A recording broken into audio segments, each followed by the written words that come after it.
Welcome to Decision 2014 on Shaw TV. You're watching the mayoral debate for the city of North Vancouver. My name's Tim Chung. I'm your moderator. And over the next hour, we'll meet the candidates vying to become mayor as they discuss the most pressing issues facing the residents of North Vancouver. Let's meet the candidates. We have Carrie Morris, Daryl Masato, the incumbent, and George Pringle. Our panelists for this debate are Frank Buckholz, editor of the Langley Times, and Charlie Smith, editor of the Georgia Straight. They have been tasked to compile and post each of the questions. Now let's take a look at the format. Each candidate has 1 minute to make their opening statement. Then we move on to the debate questions. Each candidate has 1 minute to answer the question. After all candidates have answered, there will be 5 minutes of open debate. At the end of the hour, each candidate will have 1 minute to make a closing statement. Let's begin with the opening statements, starting with Carrie Morris. You have 1 minute. Hello, my name's Carrie Morris, and I'm running to be the mayor in the city of North Vancouver. I'm 56 years old. I'm a lifelong resident of the city of North Vancouver. My wife and I and my 2 children have lived there all of our lives. This election is a watershed election. It is a decision that residents need to make about whether or not we continue to sell our community to the developers or whether we take it back for the benefit of residents. We've been building our community for people who don't live in North Vancouver at the expense of the quality of life of those who do. The byproducts of that have been horrendous traffic jams, costs that are skyrocketing, and a need to spend virtually all of our savings. And I say, we need to slow things down. You've got a valuable vote. Spend it wisely. Vote Carrie Morris for mayor for a better tomorrow. Thank you. Thank you very much. Mr. Masato, you have 1 minute. Well, thank you very much. And first, I'd like to thank Shaw for hosting this debate, and Charlie and Frank and you, Tim, as well. It certainly is an honor to be here today. It's been an honor to serve as your mayor for the last 9 years, and we've accomplished a lot. You have to look back at where we were able to achieve with a brand new library. We've got some affordable housing throughout the city. We've been working with the development committee to provide much needed affordable housing for women, children, seniors. Anavets is a good example of that. The Legion building is another example of that. We've been able to establish community gardens in the city. Queen Mary and Lower Lonsdale have been amazing ones, and I think one I'm most proud of is Letette Farm, where we've been able to actually produce vegetables there for people to use in the community. But we have challenges ahead. There's no doubt about that. And what I'm committed to doing is working with you, the people of the city of North Vancouver, to ensure that we can have that high quality of life that we so richly deserve and we love on the North Shore, so that we can continue to work to find the best for our children, for our seniors, and for all involved. Interestingly enough, we had a survey that would say we're the happiest, and I'm happy to see that we are in the North Shore. Thank you very much. Mr. Pringle. Hi, I'm George Pringle, and my slogan is action speaks louder than words. I just don't talk about amalgamation. I founded the first city party, Amalgamate North Van. I don't believe in slates that are not legally registered under the law. The fact that only candidates from these slates have been elected in the past 2 elections is something that we have to stand up to and we have to do something about. My party name will be on the ballot where every voter can see it openly and transparently. It is time for full transparency. Our name and intention is right on the ballot. It's wrong to play games with the voters. Action speaks louder than words. When the issue of campaign donations rose, I just didn't say the provincial government should restrict donations to my opponents and everybody, but I posted every donation publicly and openly. I challenge every candidate to do the same. I understand mayors in Vancouver are taking up that calling. Thank you. Thank you very much. We now begin the question and answer portion. I'll throw it over to Charlie Smith with our first question for Mr. Masato.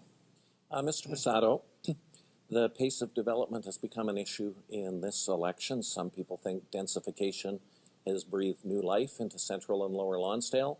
Others say the pace of change is happening too quickly and it's causing traffic gridlock and making life maybe a little less livable in North Vancouver. Mm-hmm. What are you going to do if you're reelected to deal with the concerns of residents about the pace of development? Well, Charlie, that's a very real concern, and I certainly understand that. At the doorstep, people are telling me that. And the number one challenge we have is how do we move forward, making sure we stay livable? I think the biggest concern we have is the transportation. People are upset about moving with their vehicles and getting around on the North Shore, getting off the North Shore. The most critical issue we're going to have to face, I think is most significant, is ensuring that we have a better public transportation system. It is not keeping up with what's happening anywhere in the region, because it's not just the growth on the North Shore, it's growth everywhere. We have had no new improvements in transportation, public-wise, in 7 years. So we have to do a much better job of public transportation. I'll be advocating for a yes vote on the referendum. As well, we have to look at how we can improve our traffic management on the North Shore. And we need to do a traffic study at Keith and Marine and Bewick, make sure that we've got much better flow there. But overall, I think if we do a much better job of public transportation, we'll help reduce a lot of that gridlock. Thank you very much. Mr. Pringle, you have 1 minute. Same question. To me, a lot of the problems with development is we've got two choices, and neither one is great choices. Our Lower Lonsdale area could have been turned into another downtown east side like Vancouver. Had our council followed the direction that Mayor of Vancouver has taken with keeping the downtown east side, its development the same, its restrictions, sort of creating the walls of a ghetto, which is what's happening not far away from our Lower Lonsdale. Our Lower Lonsdale can't turn into downtown east side.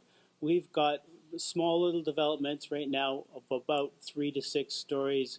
A long time back, long even before our current mayor was the mayor, or maybe even on council, they built a big 25-story tower. I think that's the tallest that North Van has, and that's the tallest North Van should be seeing. We're going through some problems right now because of the temporary transit, because of fixes to the low road and such. That'll be over soon. Thank you very much. Mr. Morris. Thank you. Our problems stem, truthfully, on the development side from the inability of our mayor to say no to a developer. In 9 years of being the mayor of the city of North Vancouver, he has not once denied a project. He has admitted this in a recent debate at Hamilton Heights. This stems from the fact he's taking donations from developers, and he's taking a lot of money. As a result, every development proposal that comes forward gets a yes, and that yes causes the problems that we're experiencing.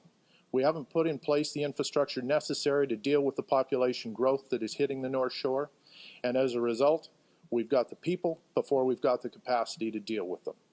We've been talking about transit, we've been talking about the vote on the referendum. You cannot support a referendum when you do not know what the question is. By his own admission, we've had no improvement in transit in 7 years, and we're about to lose our bus depot to Burnaby. These are bad signs, and I think we need to slow development down. Thank you. You now have 5 minutes of open debate, and anyone can jump right in. Well, I'd like to jump in. I think that we have to look at the big picture here.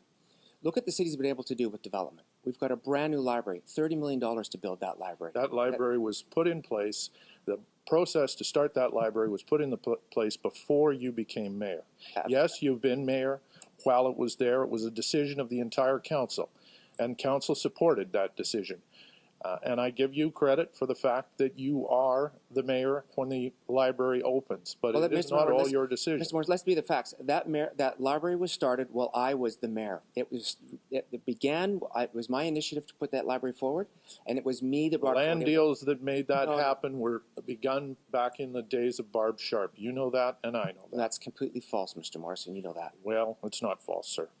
What is also not false is that the transportation issues that you describe in a lacking of bus service have been brewing since 2007, you claim, when we received our last increase in transit service, and you've been mayor throughout. So how is it, having been the mayor when transit services have in fact declined or not in any way grown to deal with the capacity, the growth in population in our community, how can you now pledge to be the savior to fix it when you've had all these years and you've done nothing? So let's be very clear, Mr. Morris. TransLink is managed by the provincial government and an unelected appointed board. Yes, but you have a seat on that appointment. Mr. Morris, let me finish, please. TransLink is managed and organized by an unelected board that the mayors do not have input to. We either say yes or no to a property tax increase. The mayors have been very clear that people in North Vancouver do not want a property tax increase to pay for transit. We've been advocating very strongly to try to increase public transportation in many number of ways, and the provincial government has not been listening.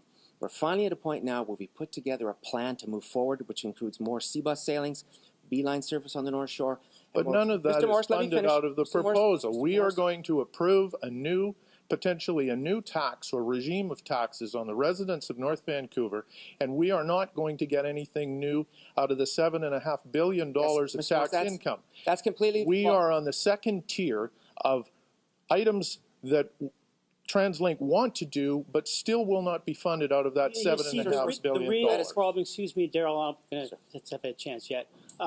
The real problem is a lack of amalgamation. We need to amalgamate with the city and the district in North Vancouver. Right now, you get on a bridge that's run by the provincial government. You get on a road with a district who's got their own little traffic plan as if the city doesn't exist. You get onto a road of the city that acts as if the district doesn't exist.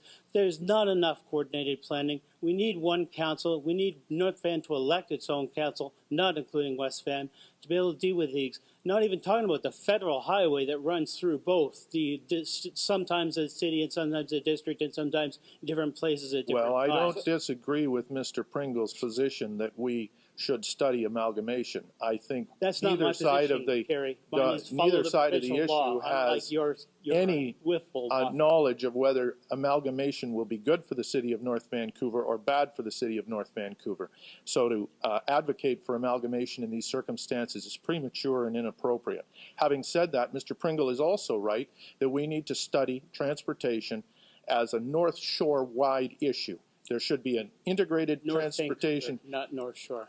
an integrated North Shore-wide transportation study that looks at all of our primary and secondary routes, and we establish where we need to make changes to deal with the vehicles resulting from the massive population that we've taken on. So let me just jump in here, and I think it's important to point out that, first of all, the mayor has a subcommittee. I sit on that subcommittee, and we have some very, very good improvements to transportation coming should we get the referendum. The 3 B-line services, the improved C-bus sailing to 10-minute service during peak periods, are not certain Morris, let in me the finish. deal. They are not certain. Morris, The study that was released, the plan, the financial plan you The voted monitor upon, is asking Daryl, to did not have down a Carrie's commitment topic for those talking. new services. If you want to keep it, They were optional. play that as well, Carrie. Mr. Morris, we'll just let Mr. Masato finish his point there. the challenge we've got on the North Shore is that we've done $1 billion to improve the road from Whistler down to West Van, and we spent $3 billion from Surrey to the Cassiar Tunnel. You've got a tremendous amount of improvement of transportation for cars on either side, and you've got nothing in between. Of course, it backs up at the Second Narrows Bridge. That's where the bottleneck is. When you get ferry traffic coming off of the Horseshoe Bay Ferry Terminal and coming down from Whistler, they're going south to the States or to Surrey's places. That's the big challenge that we've got to try to deal with. Thank you very much, candidates. We'll be back with more from the City of North Vancouver mayoral debate after this.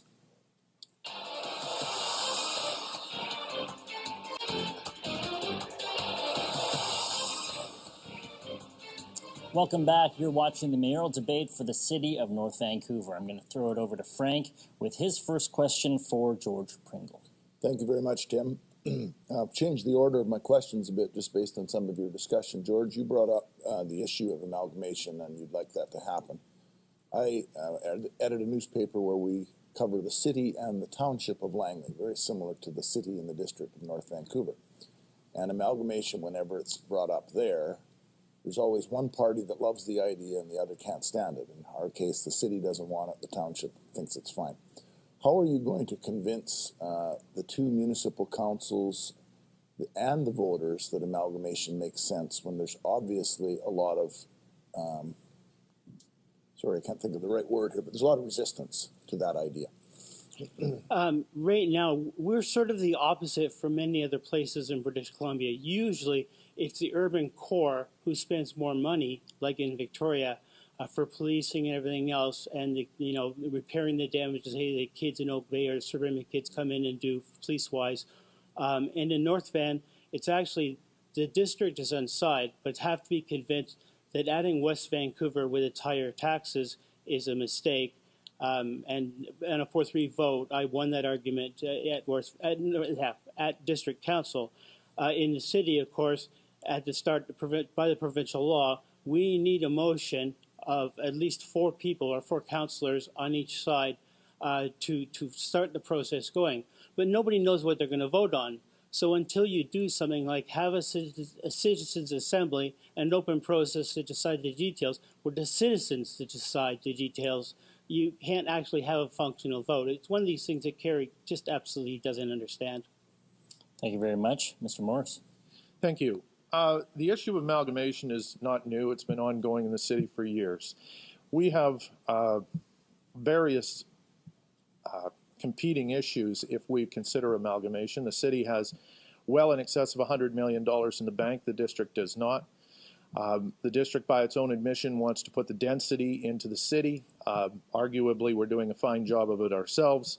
But that said, many of our population do not want that density and don't want to become the district's dumping ground for that density. There are allegations that the district's infrastructure will cost hundreds of millions of dollars to upgrade in terms of water and sewer pipes. So there are many issues to analyze, and simply supporting amalgamation or opposing it is inappropriate. What we need to do is, in fact, examine the options, and I support a study to examine the options, but to walk blindly into amalgamation is a fool's game, and I'm not a fool. Thank you, sir. Mr. Masato. Thanks, Tim. Well, I think we have to point out what's working well with the city and district right now. We share more services between us than any other two municipalities in British Columbia. We share policing, which is the largest cost for us, and most municipalities, policing is a very big cost. We share that with the district. We share recreation, culture, and arts. We share emergency planning. We share a great number of things, and we work extremely well together. So I would say take that energy that we want in terms of making sure we have the best value for our dollar and looking for more efficiencies, working together, because I think we'll find the best bang that way. You look at any of the municipalities that have amalgamated in the past, they're now turning around and saying it didn't work for us, it cost us more money. And for the city of North Vancouver, it certainly would cost us. Our tax rates are lower when you add in the utilities. It was a much smaller city to service, it's much easier to service with utilities. And we would certainly be the losers and such. So I think we need to look for efficiencies wherever we can. But right now, amalgamation does not work financially for us in the city, and we'll be the big loser. All right, gentlemen, you have 5 minutes. The taxation levels are quite different. If you include West Van, which 3 out of 7 of the councillors in the district want to do, they pay over $2,100 per resident in taxes. The district pays $1,450, and we pay $1,540. So actually, despite what the mayor has just said, everyone will provide studies and example. This particular house will pay more. This particular house will pay less. But if you look at it overall, the city has more per resident taxation than the district does. The taxation differential between the city and the district is somewhat polluted by the fact that in the district the utility costs are amalgamated into the tax invoice, whereas in the city they're segregated in a separate invoice. So at a cursory examination, the city's taxation level looks cheaper when in fact it's not. When you bundle the utilities on top, the most recent analysis that is out says that we are actually rising above the district for not a house, but the value associated with a house. That's what I just One said. of the arguments is that our homes are less expensive in the city than in the district, and as a result of that differential, yes, we may pay less as a home, but we pay more per dollar value of our home. So this idea that we are so much more efficient is in fact a fallacy. It is true we should be efficient, more efficient, and I would agree with the mayor in that regard because we are a much more dense population base and we need less infrastructure to do it. They need roughly 4 times the infrastructure and utilities compared to us. Having said that, the fact that our cost of utilities is barely under theirs suggests that we are extremely inefficient in our delivery and that there could, in fact, be benefits. So I just want to jump in here. I think that if the city and the district were to amalgamate, where would you likely put the density if we're going to have growth? I think the density would go where it's happening in the city right now on the Lonsdale Corridor and Lower Lonsdale. Make and that point. So I believe that we would really be the big loser. Would they put it in Lynn Valley or Edgemont Village, or Lower Cap, or would they put it in Lonsdale? But actually, if you look at Metro Vancouver's living growth strategy and dictates that we've signed on to with them, they have already determined that areas in the district, which aren't really an area, it's 5 separate towns. And their town centers, Lynn Valley and Deep Cove and Edgemont and everyone else in Capilano, are their own little towns and subject right now to massive development. They've got the land and we've got more money. They are land rich and cash poor, but we're land poor and cash rich. I just want to point out one spot. And if you look at firefighting, for example, we work extremely well with the District of North Vancouver. They have 5 fire halls. We have 1 fire hall. Because we're much more compact, it's easier to service that area than it is a much more spread out municipality as the District of North Vancouver is. So they have to have a fire hall to make sure they get the response times. Well, in their case, they have 5 halls. That's a lot more expensive to run the firefighting service there than it is in the city, where we just have to have 1 hall centrally located in the city. So we've got great cost savings there. And there's another examples of that, but I think that's where we have to be very cognizant of extra costs should we amalgamate. During the process of amalgamation, the fire hall argument is an accurate argument Mr. Masato has made. If you look at our population and our number of active firemen, we're roughly 1 fireman per 1,000 residents. In the district, there are roughly 2 firemen per 1,000 residents, and the variable is driven by the requirement to have minimum service response times. So they are more or less efficient, more expensive, simply because of their geographic structure. There are ways to deal with that costing pattern if we went forward, as there are ways to deal with the density. One of the ways that could be the density issue could be dealt with is through the establishment of a ward system instead of electing councillors at large.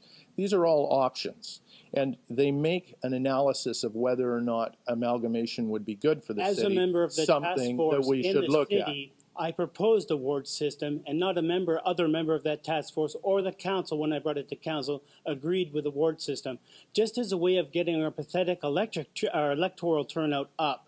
Because voting for win 1/6 of the area and having 3 candidates, a lot easier for voters to figure what's going on than it is to be given a list of 19 people and trying to figure out who the heck you're voting for.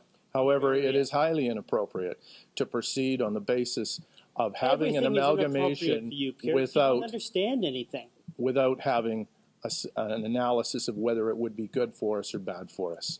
These are maybe I can just the leave bottom line is, in order for the city residents to understand what we should do, we should analyze it, not jump. And I would just like to say... Thank you, candidates. We'll take another break, and we'll be back with more questions and discussion after this.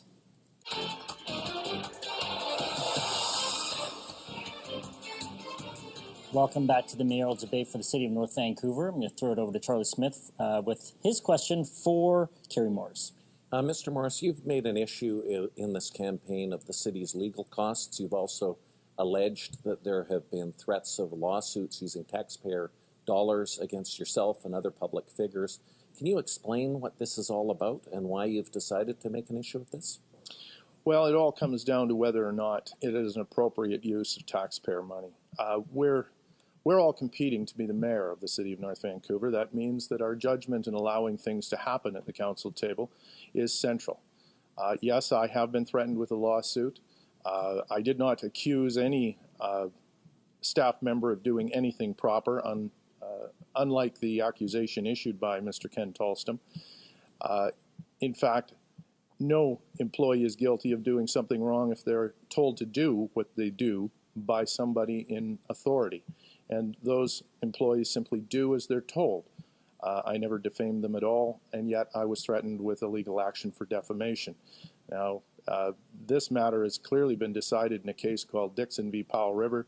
Cities are not allowed to bring or threaten to bring defamation actions against people, and it was highly inappropriate of the city to do that. They are looking to support Mr. Masato, and Mr. Tolstom has taken that hard position. Thank you. Mr. Masato. Well, indeed, Mr. Morris did accuse 2 staff working in the mayor's office. I did not. Mr. Morris, you did accuse staff of working in the mayor's office of working 100% on my campaign, which you did on a press release. I did not. Mr. Morris, he has the floor. Morris. And then it wasn't me. It was it was the city administration and the legal firm working for us said that was inappropriate comments. You then issued a public retraction and apology, a public apology to the staff involved, saying that you didn't mean to say that and that you were wrong in doing so. So that, just put that on the record. You did that and used your press release, and I've got it here with me if you want to see it, if you mind. With regards to legal fees, I know that most of the legal fees that come in are about the development, and most of those fees are paid for by the developers as they come into things like the legal covenants that are required and all of the requirements with legal documents that have to be filed. those are paid by the developer, and they pay the city's fees on that regard. So in fact, the fees aren't as exorbitant as most people think they are. Thank you very much, Mr. Pringle. I'm really scared what would happen if Kerry Morris became mayor in this area. He's an extremely litigious person. He has sued in business and personally. He has made more court appearances than the city has ever experienced. Just out in that foyer, just before this meeting, Kerry Morris was on his phone saying, proceed with a lawsuit against Mr. Pringle, as he has sent me paperwork to do already, just because he wanted to throw me off. He wanted me to be quiet during this meeting. Kerry Morris is a legal disaster. I put some documents that I found online and in the courthouse on the court record concerning Kerry Morris's failure to appear in court where an arrest warrant was issued for a criminal matter. I've got evidence of which I posted online of a cruel manner, failing to get a Court of Appeal decision afterwards. Thank you. 5 minutes of open debate starts now. Mr. Morris, you can respond. Okay, thank you. The allegation that I accused Mr. Masato's staff of working 100% on his campaign is false. The news release or press release in that regard was taken down, and a document was issued as an apology that said there was never any intention to accuse staff of doing anything wrong. But That's then you correct. repeated those accusations I did say after that. apologizing. How can you reconcile reaction that here now, from, Kerry? from the mayor Why did you repeat it? Mr. Pringle, let him finish.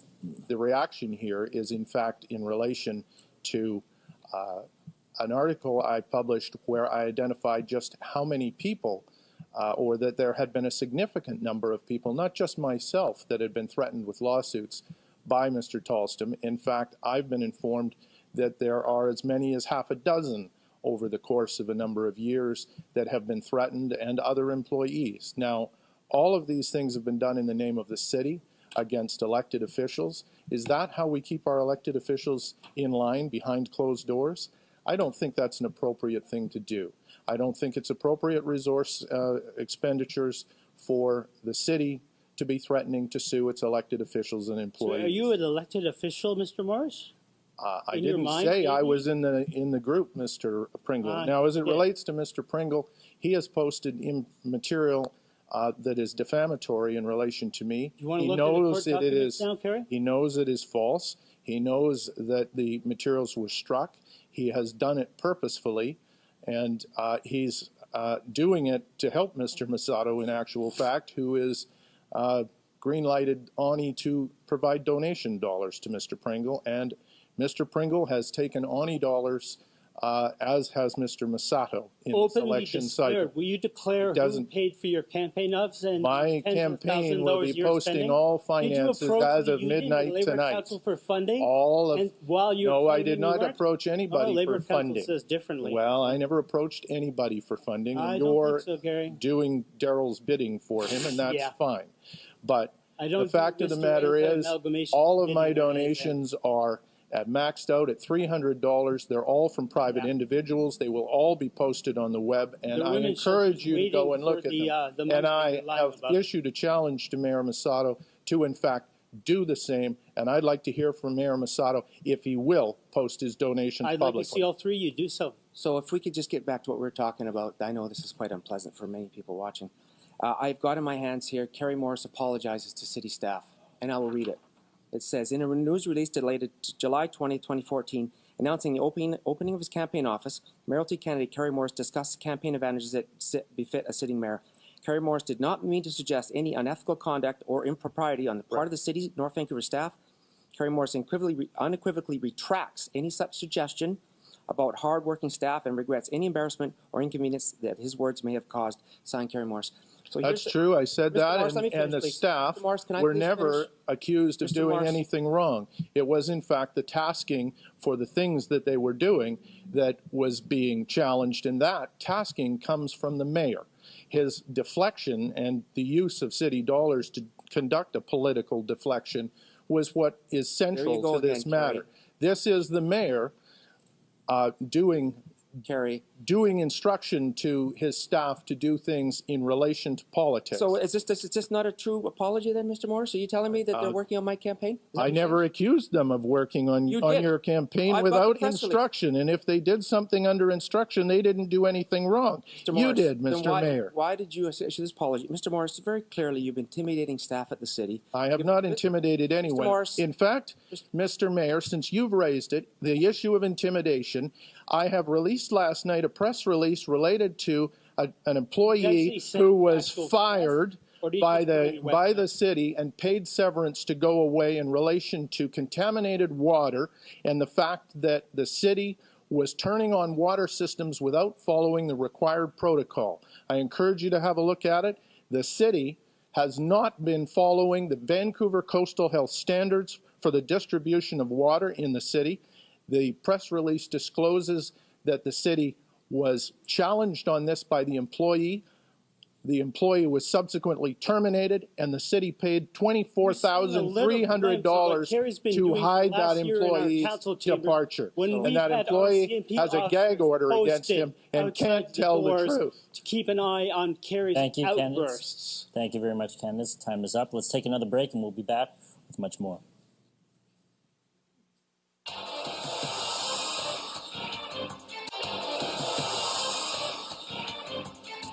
Welcome back to Shaw Decision 2014 and the Mayor's Debate for the City of North Vancouver. I'm going to throw it over to Frank with his question for Daryl Masato. Yes, thank you very much, Tim. In looking into the questions to ask at this debate, I came across some figures regarding rental accommodation in the City of North Vancouver.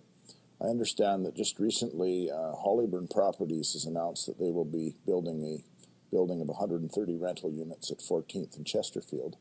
But the study that was done in 2012 said that 23% of the rental housing stock in the city is at moderate or high risk of redevelopment. And I also found that there's actually only been 242 rental units built in the city in the last 34 years, which I found to be somewhat surprising and astounding. And I'm wondering, how can you, as the mayor, and you as candidates for mayor, what can you do to reverse this? Because rents are already quite expensive in the city of North Vancouver, and you do have a lot of renters there. Well, thanks very much for the question, Frank. Very clearly, rental is needed in the city of North Vancouver, and it was a wonderful announcement just the other day of Hollyburn Properties building a purpose-built rental building. So those 130 units will be purposely rented. They cannot be sold. So that's a wonderful thing.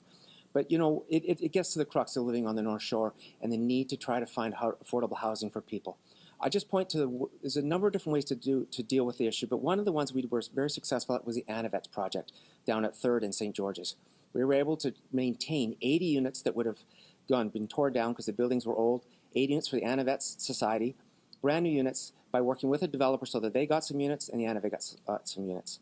You have to look at the Kimpton at 13th and Lonsdale, where we got 6 non-market rental units that are now being used by Hollyburn Family Services, a different group, for housing for single moms. With this 13th and Lonsdale Omni development, we're going to get 10,000 square feet of non-market rental housing that the YWCA is going to be used for single moms and their children.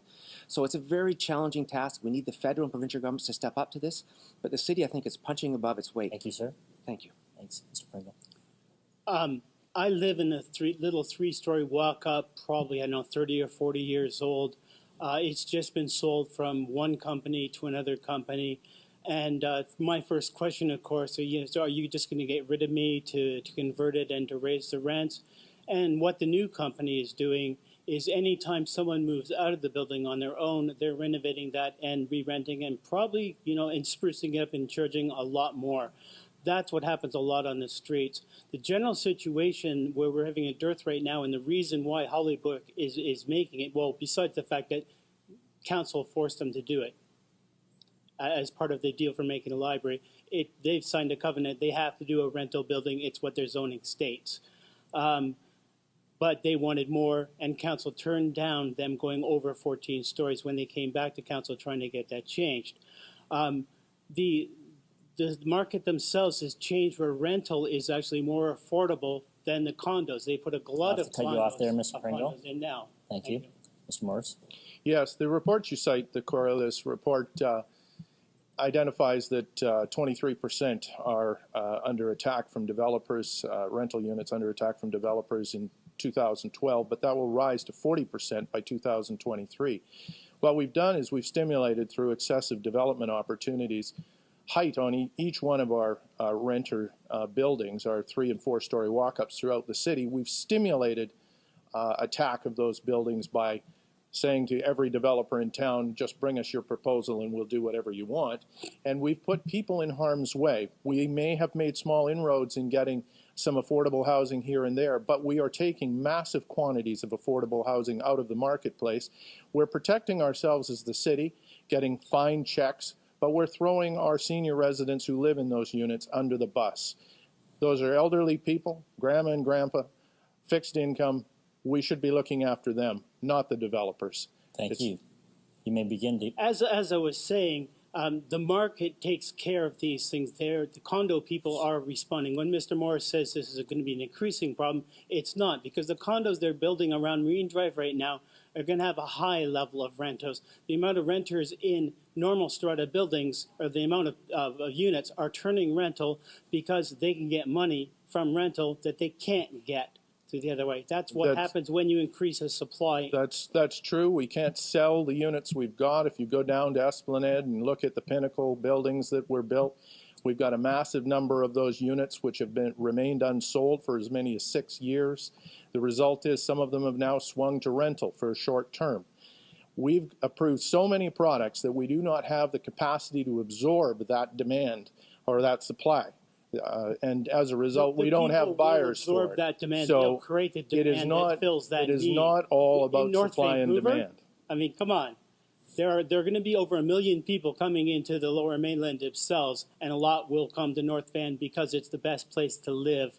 It may take Well, it won't longer be if we have 1 million then people what dropped on happens? us. We need to size our community for the residents and keep it Some people right designed now in such a way that we're not hurting the want to quality of create a life head for our tax, residents. like a mayor candidate in Vancouver does right now, and recreate residency restrictions on buying. I think we used to have a columnist in the Northern News who said some rather extravagant things concerning race and ethnicity. I don't think we should be making any type of law we should be pursuing those kinds of things, like some Mr. people Pringle. would about an ethnic-based. You're allowed to be a resident. Sorry, again, we went through a head tax. We just got rid of it. We've just apologized for past actions. Why are some people wanting to create future head taxes? It's totally mystifying. And some people who actually live in the condos that they complain about, I mean, not being a renter. So we need to take this energy that we've got here right now and actually direct it where it should go. And that's actually producing more units for affordable housing. And I think that's what we need to focus it on. Under my leadership, we've legalized secondary suites and duplexes, which legalize a great number. We have over 800 duplexes. Those now become legal. We can go in and make sure they're fire safe, make sure they have the proper standards so they have a good quality of living in there. Under my leadership, we brought in coach houses.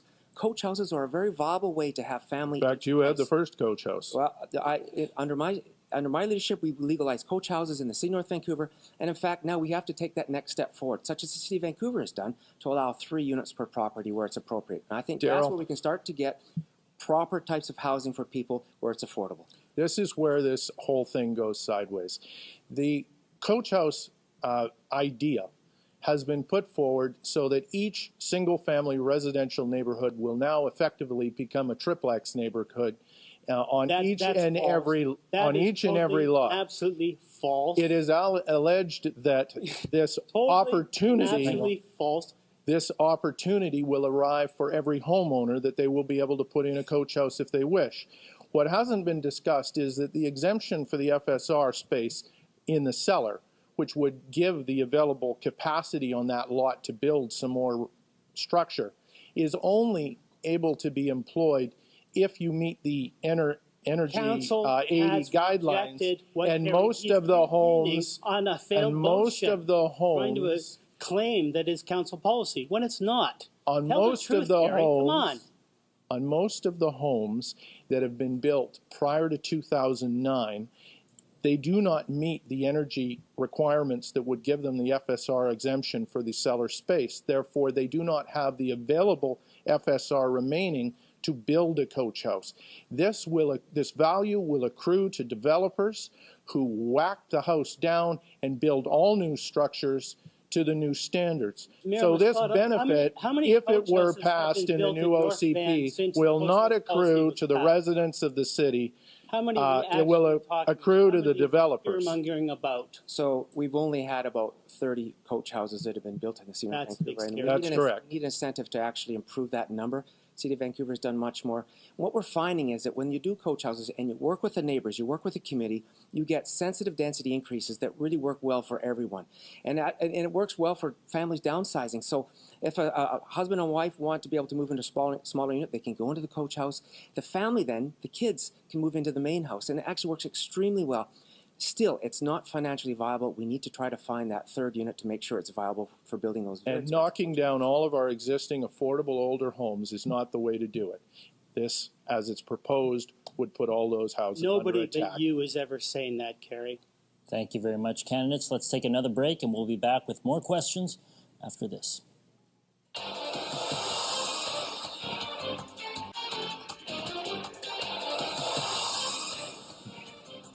You're watching the mayoral debate for the city of North Vancouver. I'm going to throw it over to Charlie with his last question for George Pringle. Mr. Pringle, the mayor has grand plans for Lower Lonsdale, bringing Presentation House down into the, closer to the C-bus. But there's been some bumps along the way, Maritime Museum being one. What are your thoughts of how the city is proceeding with the Lower Lonsdale area in terms of trying to make it a destination, not only for the North Shore, but for the whole region? To correct you a little bit, it's the Presentation House Art Gallery, because the Presentation House Theater is still going to be on that's what I meant. Chesterfield. The current plans, as far as they've been released to the public so far, is looking good. I'm one of the few people who actually like the Ferris wheel. I think a lit-up Ferris wheel there, advertising in Vancouver and bringing as many Vancouver dollars into North Van and advertising that fact, the better. The shipyard area, we've got a new tap and barrel place is about to be built. We're going to have a new museum in there in addition to the Presentation House. So arts and cultures are going to be the public space that's going to be available if the plans are carried out are going to be good. I look forward to it. I don't get a lot of chance being a disabled person walking down those big slopes to get there.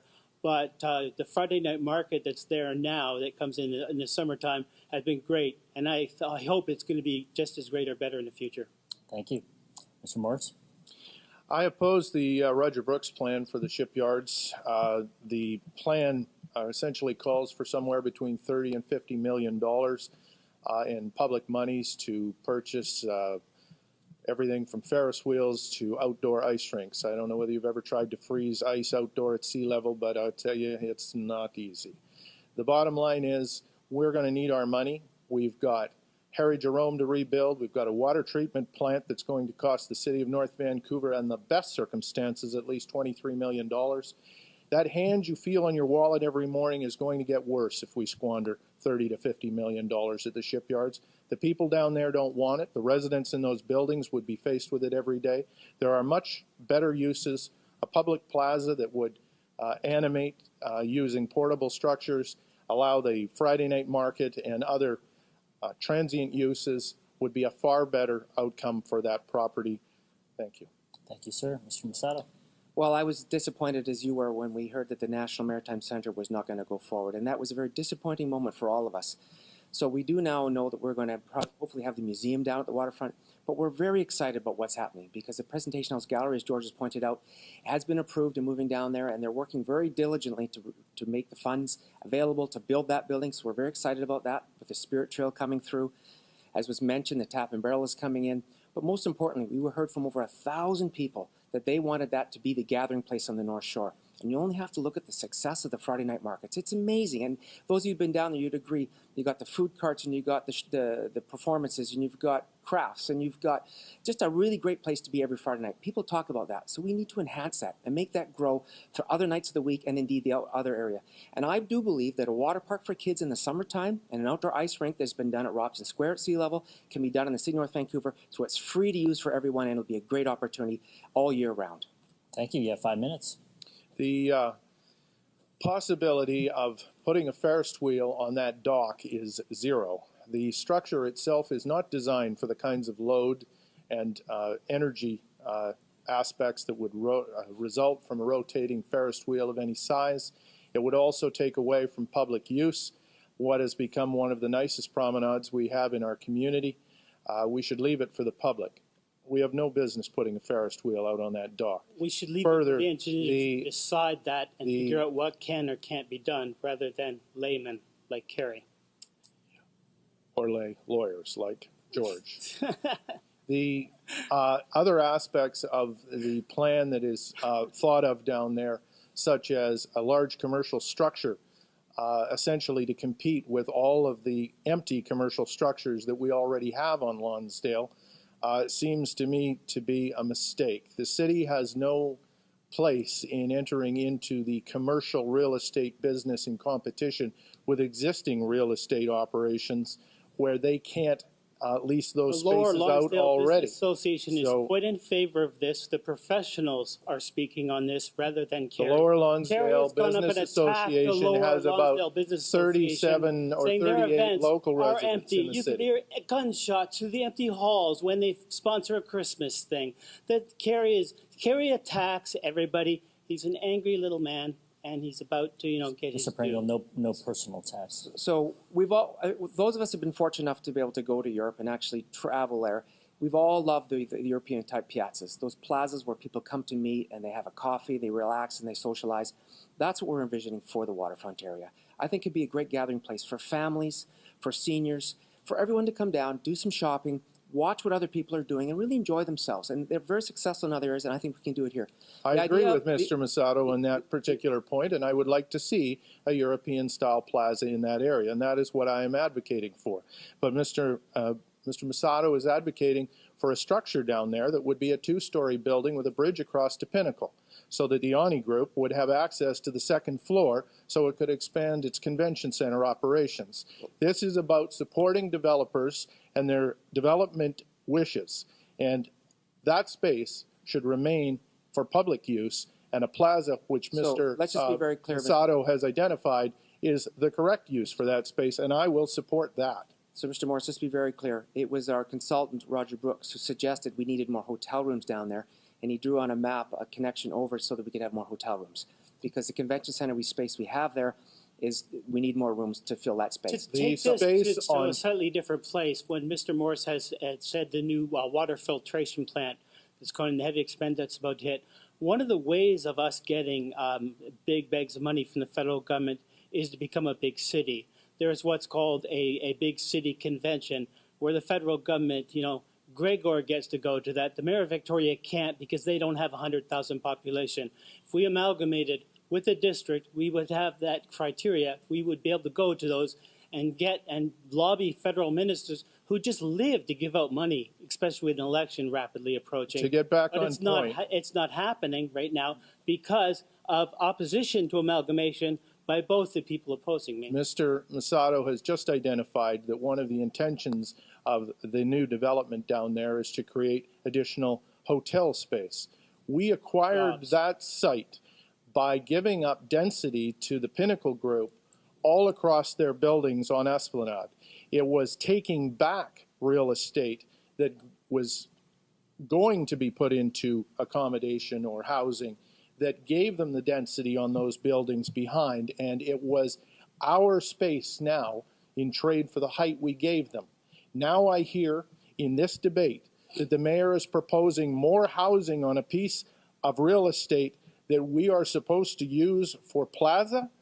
This is a first, and I think the community will be very, very interested. The bridge across, apparently, is to allow for housing so Pinnacle can put additional accommodations on that plaza site. That's not what I oppose that, and I will fight against So, it. Mr. Morris, I said the consultant proposed to have a connection for more hotel rooms. I didn't say selling it off for housing. It was for more hotel rooms. Connection for more hotel rooms to a building that isn't supposed to have hotel rooms in it. That's very interesting. That building was supposed to be for retail space in the consultant's proposal. Now it is for housing.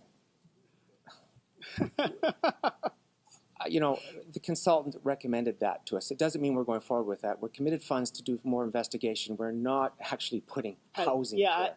Has council done anything on this? There are surveys and... Thank you, candidates. I can see. We'll now go into our closing statements, starting in reverse order with Mr. Pringle.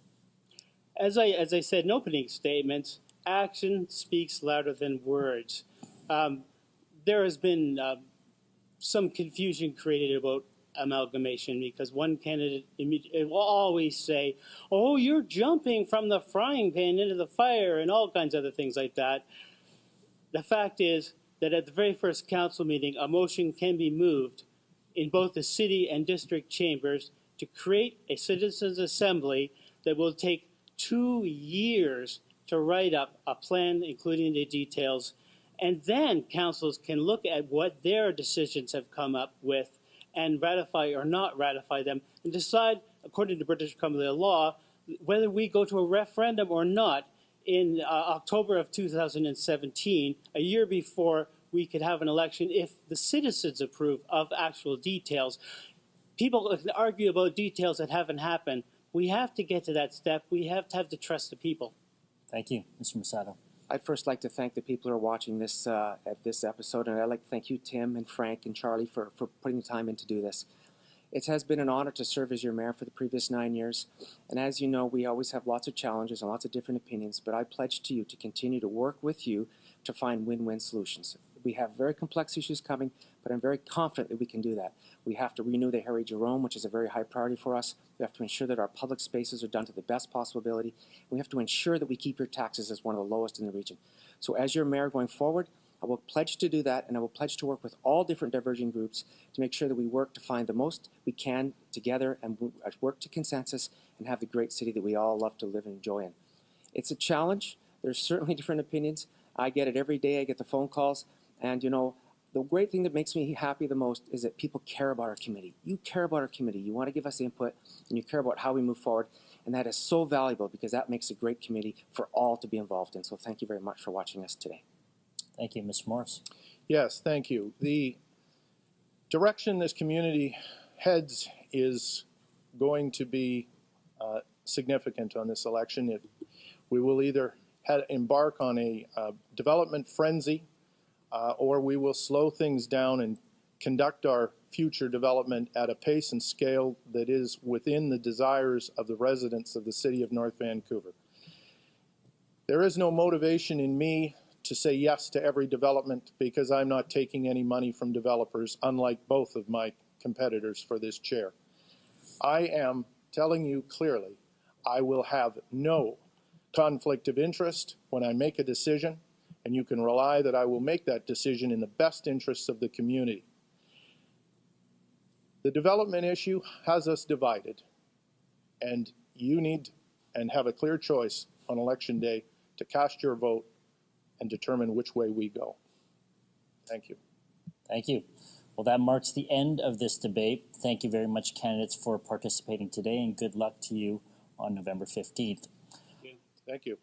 Thank you also to our panelists, Frank Buchholz and Charlie Smith, for your research and questions. And just a reminder, the civic issues directly impact the quality of life in your community, so please get out and vote. Election day again is November 15th from 8 a.m. to 8 p.m. Check the City of North Vancouver website for advance voting dates and times. For more information on all of our mayoral debates and to view our municipal profiles, please go to sean.ca/decision2014. I'm Tim Chung. Thanks for watching.